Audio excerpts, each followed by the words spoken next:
حضرت جنید بغدادی رحمت اللہ علیہ فرماتے ہیں کہ ایک حجام تھا، وہ اس وقت مکہ میں کسی رئیس شخص کے بال بنا رہا تھا۔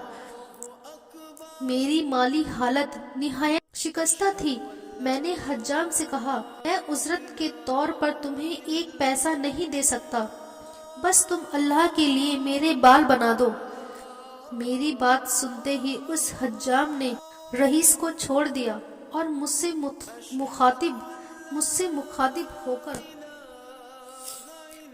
سے مخاطب ہو کر بولا، تم بیٹھ جاؤ۔ مکے کے رئیس حجام کے طرز عمل پر اعتراض کیا اور مجھ سے مخاطب ہو کر بولا، تم بیٹھ جاؤ۔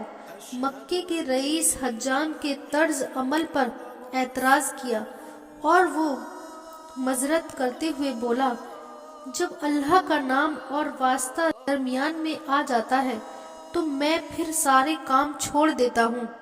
حجام کا جواب سن کر مجھے بڑا تعجب ہوا اور پھر قریب آ کر اس نے میرے سر پر بوسہ دیا اور بال بنانے لگا۔ اپنے کام سے فارغ ہو کر حجام نے مجھے ایک پڑیا دی جس میں کچھ رقم تھی، اسے بھی اپنے استعمال میں لائیے۔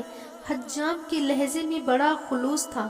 میں نے رقم قبول کر لی اور اس کے ساتھ نیت کی کہ مجھے جو بھی آمدنی ہوگی وہ حجام کو نذر کروں گا۔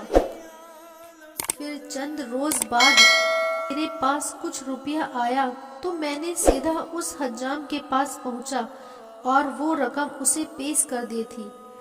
یہ کیا ہے؟ حجام نے حیران ہو کر پوچھا۔ میں نے اس کے سامنے پورا واقعہ بیان کر دیا۔